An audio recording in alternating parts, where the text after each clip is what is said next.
Good afternoon, everyone. Welcome to ISSS CPT webinar. My name is Jean Ma. I am one of the advisors in the office. And joining me today, we have Jeremy. Jeremy, do you want to quickly introduce yourself? Sure. Good afternoon, everybody. My name is Jeremy Spoor. I'm the Senior Assistant Director of ISSS. And Jean and I are going to talk to you about CPT at Penn, kind of in general, because you may be from any of the 12 schools.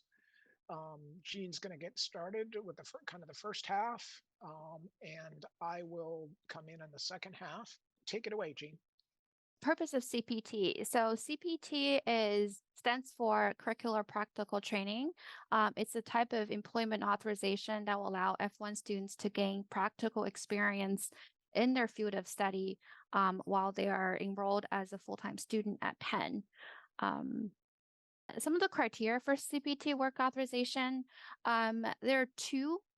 So the first one is that the internship is required for your degree program. For example, if you're in a program where the program requires that you participate in an off-campus internship in order to complete your degree, then that internship is required for the degree. And there's also internship that's part of an integral part of your established curriculum, meaning that it's not required by the degree program, but you will receive academic credit for it.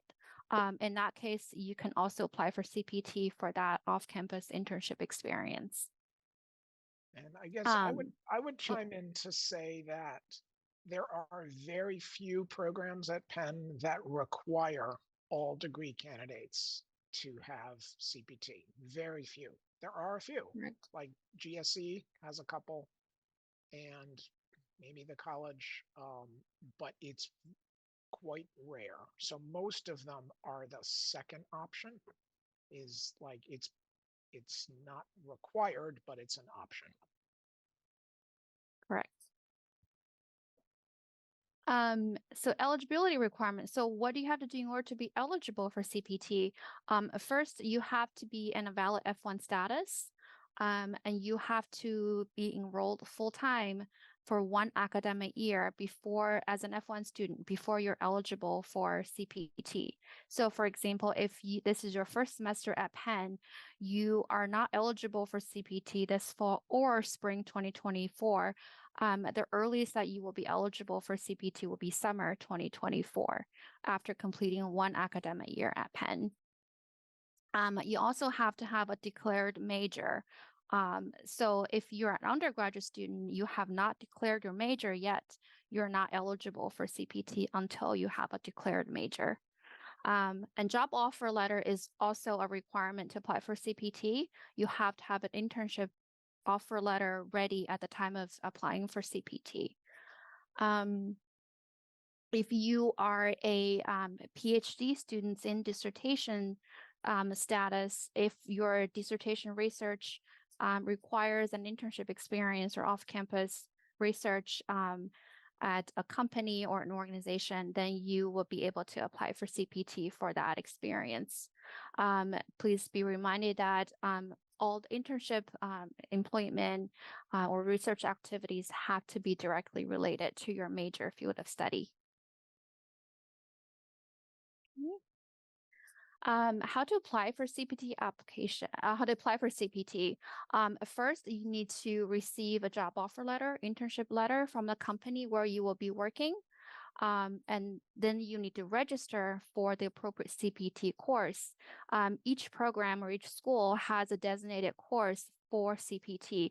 So you need to, if you're not sure what it is, you can always reach out to your academic advisor or department to find out what that is.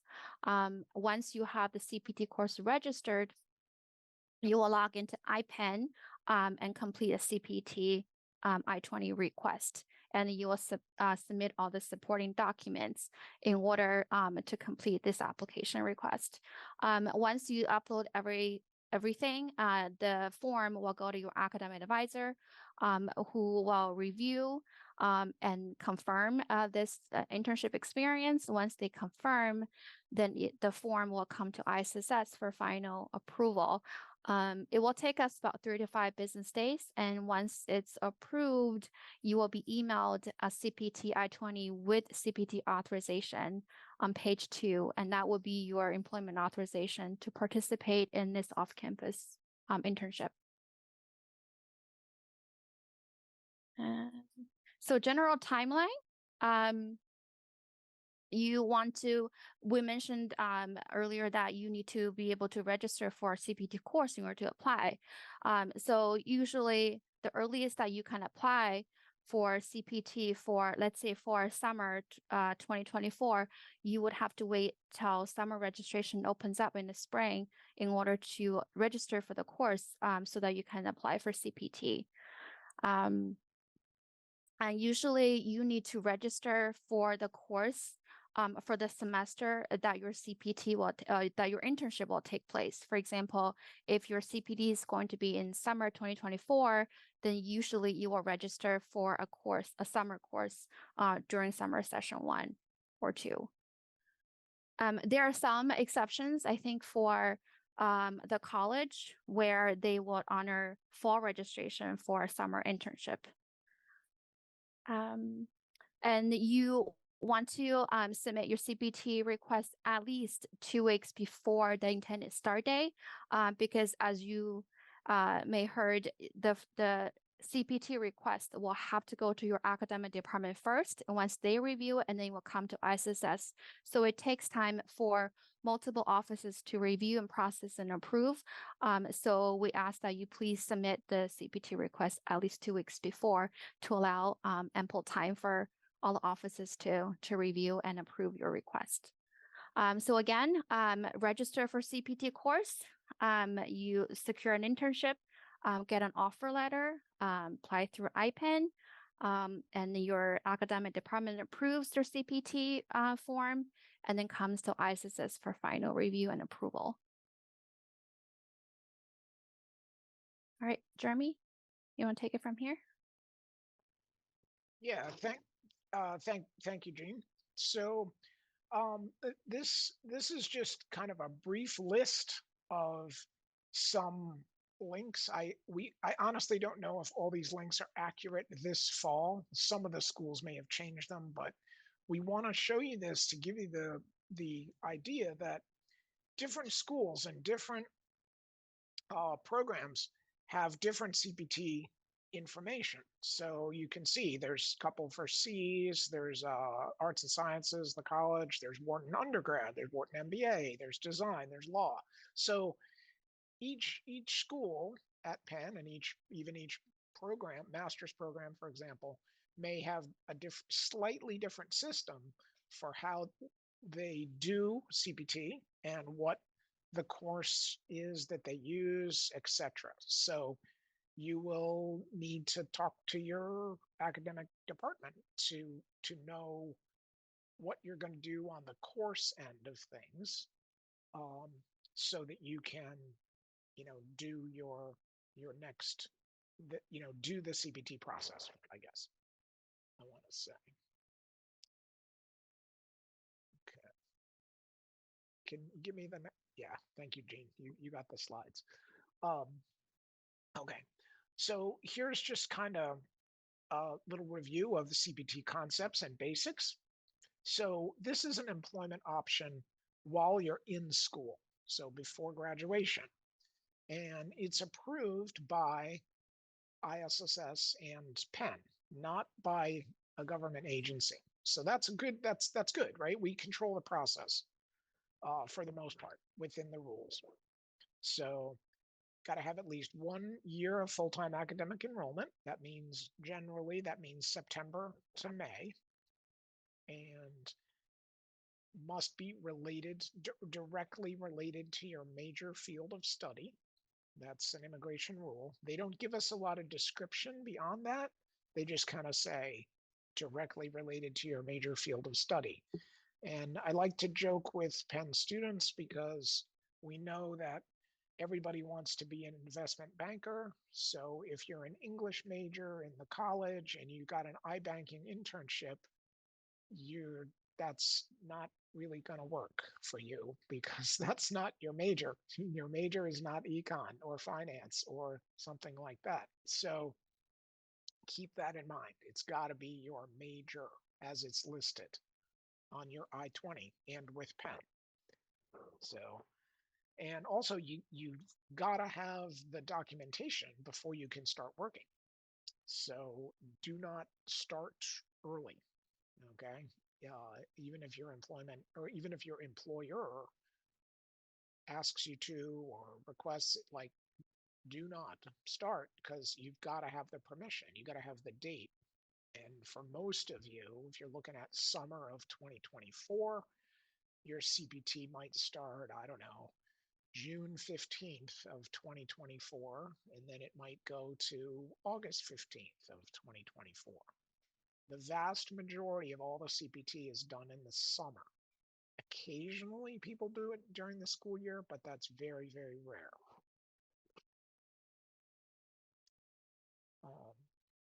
And this is really for PhD students. You don't want to use 12 months of full-time CPT. And that's pretty hard to do. It would really only apply to PhD students, maybe when they were on dissertation. But ISSS advisors will remind you of this because if you use up 12 months, then it will negate your OPT for after graduation. But this is a very rare situation. Some PhD students, possibly some counseling students in masters when they do their field work, but it's rare. So most of you will not, this is not an issue for most of you. You really want to make sure that your CPT is, and we will help you do this, of course, that your CPT is real. It's related to your major. You complete it. You complete the course requirements for it, because in the future, like after you graduate, even years after you graduate, you might get what's called a request for evidence, to where immigration is going to ask your future employer on H-1B. They're going to say, you know, that student had CPT back in the summer of 2024. Can we get a confirmation of the documentation for that CPT? And they could be asking you this in 2028. When you're off working somewhere on an H-1B. So you really need to make sure you keep your records and you do the CPT correctly. And we will help you, and we will keep the records for a few years in our IPEN system. But this has definitely come up for Penn graduates where their CPT is questioned years in the future, and that can affect your immigration future in the US. So you want to do it right. That's my message. You want to do it right, and you want to keep records. Okay, next slide.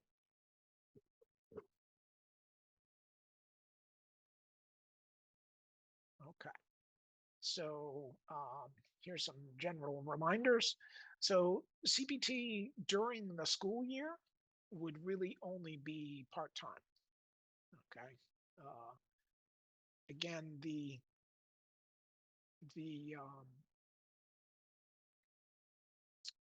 only exception to that would be if folks are PhD and they're on dissertation, and they might be off at some other location doing their dissertation research, and they need CPT. But for the rest of you who are in master's and undergrad, part-time during classes and then full-time in the summer is pretty much the way it works. It is possible that you have, for example, in the summer, you might have 2 part-time internships, and that's okay. We will list them on your I-20 separately, maybe with separate dates. So that is possible that you could do 2 summer interns. Maybe you do one internship in June, and then you do another one in July, for example. But it will appear on your I-20. So, but that's okay. Um, and your CPT start and end dates need to be in within the summer, maybe not the summer term, but over the summer break. So there's an example. The dates are there for summer of 24. It will usually begin, so the earliest would be June 21st after graduation, after the end of, the whole semester. And then the end date will be 8/26 because classes in the fall of 2023 begin on August 27th. So you have to stop your CPT and come back to class at that point. So that's just some reminders for next summer, for summer of 2024. All right, you can use your CPT to apply for your Social Security number if you don't have one already. And this can be really helpful to you. But I want to point out the note there at the bottom that the Social Security Agency will not, or Social Security Administration, I'm sorry, will not allow you to apply for your SSN based on CPT until 30 days before the start date of said CPT. So if your CPT begins on June 15th, 2024, then you can't apply for your SSN until after May 15th, 2024. So you can only apply just prior to your Social Security, or I'm sorry, and prior to the start of your CPT. And I know that a lot of students they may have their CPT lined up in March or April. Okay, and they're ready to go. They got their offer, they got their I-20 with CPT listed, they got everything, they're ready to go. But they can't get their SSN until the month before the CPT starts. And this is just a Social Security Administration rule. And you just have to, you have to deal with it. I've had a lot of students ask in the spring, like, "Oh, I want to get it now. My employer is demanding it now." Well, sorry, the rule is 30 days prior. So we're just, you can be ready to apply, but you can't apply till you're within that 30-day window. And then for most of you, that would not happen until next May, maybe April, in the spring, before summer or CPT season, I guess. So here's a couple FAQs for you. So the good thing about CPT is it's pretty quick. We can process it in a couple of weeks and get it back to you. Academic department agrees, ISSS agrees, we give you a new I-20. A couple of weeks. It's pretty fast. Do you need a job offer before you apply? Yes. Yeah, you have to upload the job offer into IPEN. Send it to USCIS, meaning US immigration. No, you do not. And that's the great thing about CPT, is it's fast, and we do it within PEN. Can you start working after you submit the CPT application to ISSS? Well, no, not until you actually get the I-20 and the start date of the CPT has arrived. And that's probably going to be in the future. So just applying for it is not enough. You actually have to get the I-20 with the correct dates and the employer's name on it. If you haven't heard anything about your CPT, say it's been a couple of weeks and there's no word from your academic side or from Penn ISSS, I think you probably want to reach out to both of us, your academic department, and or to your ISSS advisor, and say, hey, I put in my e-form 3 weeks ago. What's going on? Because sometimes, and this is more common on the academic side, maybe they they didn't process it for you, and it's just sitting in IPEN.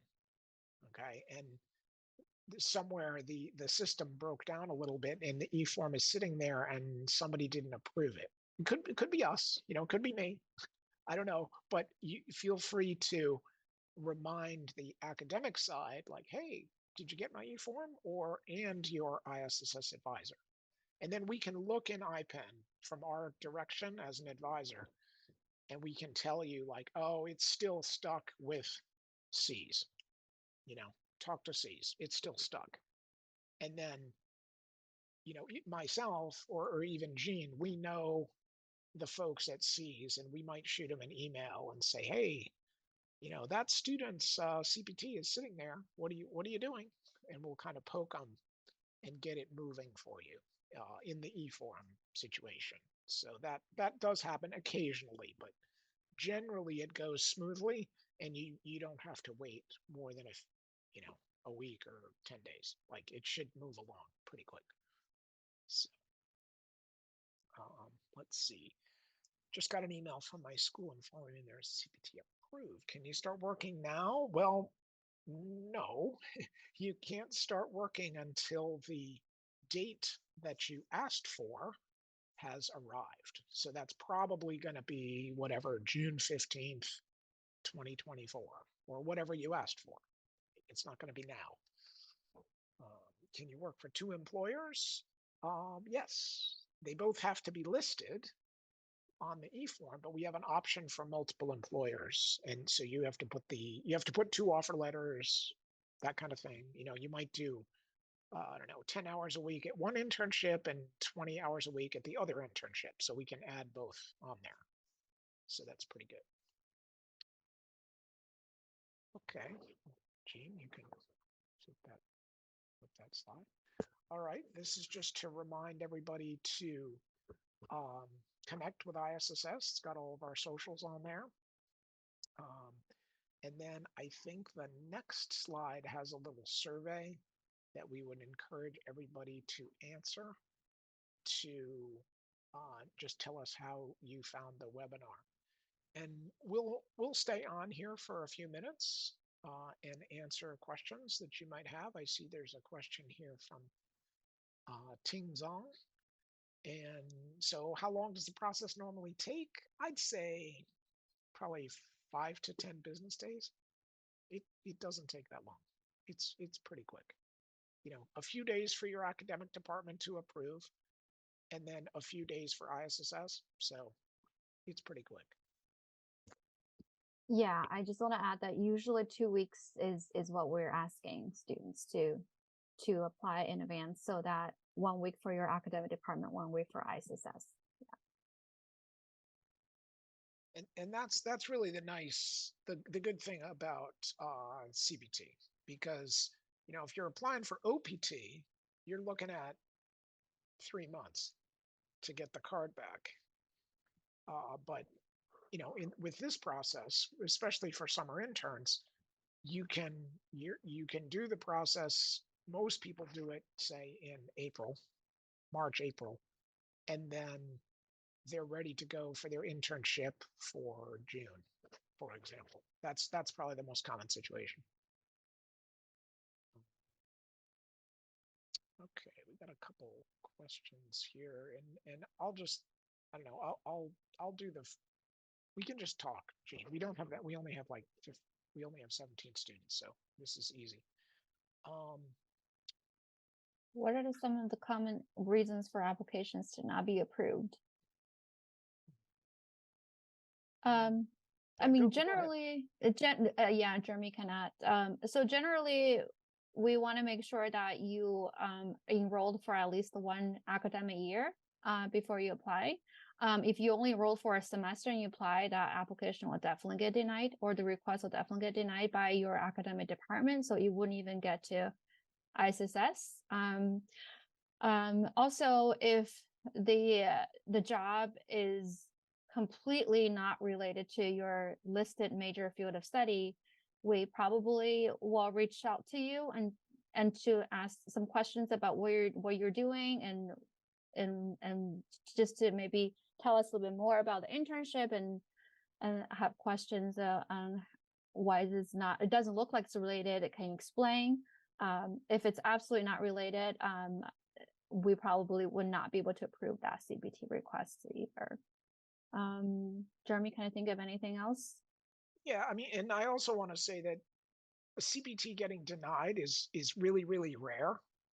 For honestly, like 95%, 98% of them, we just like, oh yeah, internship. They're in CIS and they're gonna go work for Google. Approved. You know, we don't give it. We don't have to give it a lot of like deep analysis because it should be really obvious what your major is and what you're doing, and your academic department approves, ISSS will approve. So that's like 99%. But sometimes your academic department will deny it because you didn't finish your prerequisite or something. For example, I've seen that where, but it's very rare. Or another time, other times we will deny it when, again, it's too far away from your major. And we will discuss this with you and your academic department and kind of come to a collective decision, but we might deny it. But I want to say that happens. You know, we do several thousand of them a year, and we might deny them like 5 times. So it's got to be, it's a really low percentage that get denied. And then Bruno asked a question about if I wanted to work in a lab at UPenn during the summer of 2024, would I need CPT? Probably not, Bruno, because if it's a Penn lab, then that means it's on-campus work. And if you're an F-1 or J-1 student, you are able to work on campus up to 20 hours a week during school, and then in the summer you might work full-time in the lab. If it's a Penn lab, you're on the Penn payroll, Penn department, you do not need CPT. Just do it. And another question related to what we discussed, the relationship between the internship and your major. We do say that it needs to be directly related to your major. Now, if at any point you're not sure if a position is related, sometimes we ask you to consult with your professors in the program and have them provide some feedback whether this position that you about to or you are interested in is related to what you're studying at Penn. And also sometimes you want to look at the position, the duties of the position. What is that you're going to be doing and how is that related, or if it's related to your major?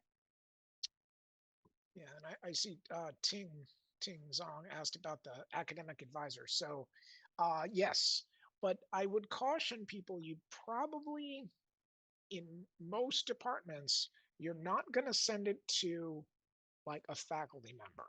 You're not going to send it to your mentor or something. It's going to go to the administrator of your program who does the courses. That's who the approver is going to be within IPEN, because we know that a lot of times faculty will not answer the email and then it will just sit there. So that depends on your department. For example, if you're C's, okay, if you're C's master student, which is a lot of you, C's master students, it all goes to the RAS office at C's, the Research and Academic Services office, and there's a general email that you can choose, the drop down, and it will be approved by probably either by Elise Edwards, Tori Frew, or Courtney Johnson if you're a C's, master's, or PhD student. So it's very clear, it should be clear who it goes to. You should know who is the academic coordinator of your department. So that's who you should put. So. What is the earliest date I can apply for CPT if I already have a job letter offer for summer 2024? So the earliest I would say is when summer registration begins. I think it's March, sometime in March, because that's when you're able to register for the summer course in order to apply for CPT. So I would check the academic calendar and look for summer registration. I believe it's March. I don't know the exact date. Yes. Yeah, I would agree that it's most likely March because it's usually around March 18th, March 20th, something like that, when the course reg for summer opens. And that's pretty normal for most of the grad students and undergrads too. Pre-reg term, pre-registration term is usually mid-March. Right. Right. And Jeremy's typing. Okay. Any other questions about CPT?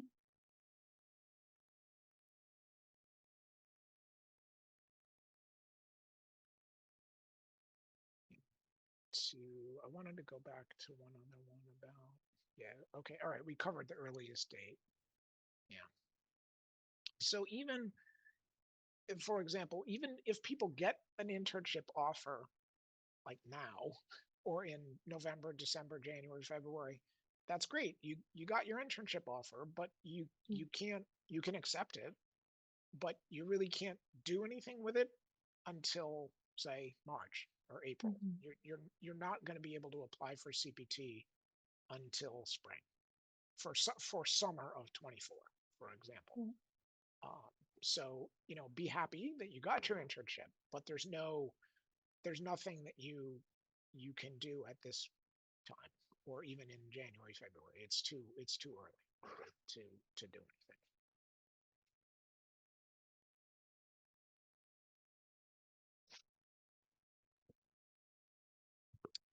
So yeah, any other questions? I see some people are dropping off, but we're okay to stay for a couple more minutes if you have any more questions. I guess I want to add to one of the slides that I covered, where you have students have to enroll for one academic year before they're eligible. But for some graduate programs, if they require immediate participation in an internship, then in that case, students will be able to register or apply for CPT during their first semester or second, if that's what a degree requires. Yeah. But generally, students do have to finish one full academic year before they're eligible. Yeah.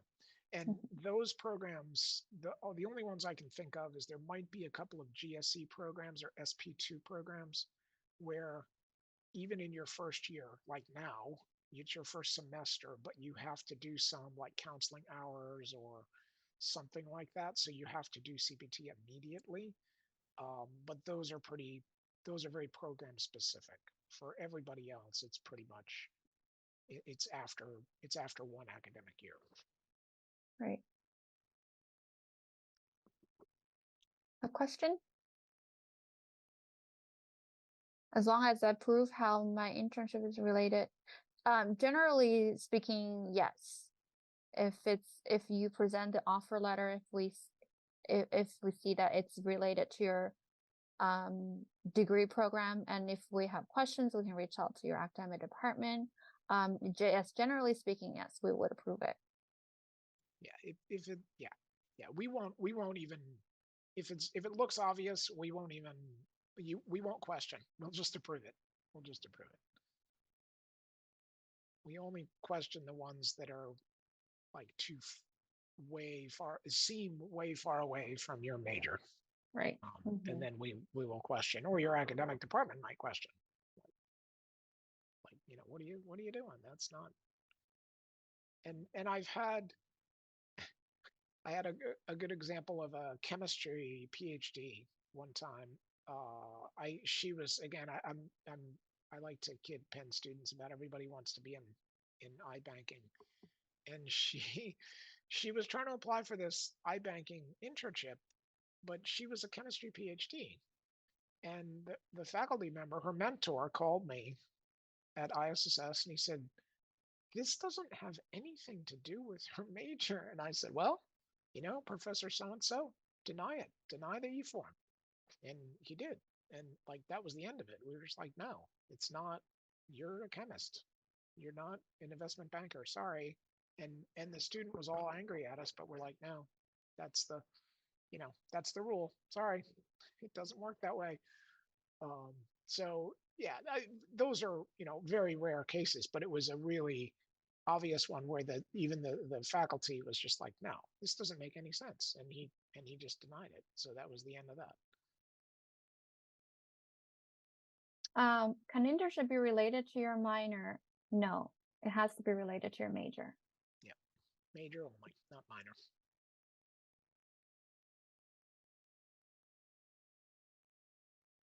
You could be dual degree. You could have two majors, Right. but it's got to be related to one of them. Right.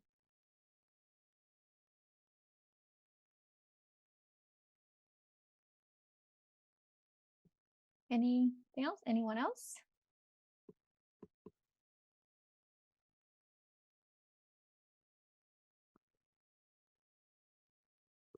All right. Well, I think we're just about at 2:45. So if no more questions, we will end it here. And thank you for joining us, and good luck with your CPT for most of you for next summer. And always feel free to reach out to your ISSS assigned advisor with any questions. Might be me, might be June, or might be Jean, might be anybody else. Um, so we're available, and if you have more questions, just reach out to us. So thanks for joining.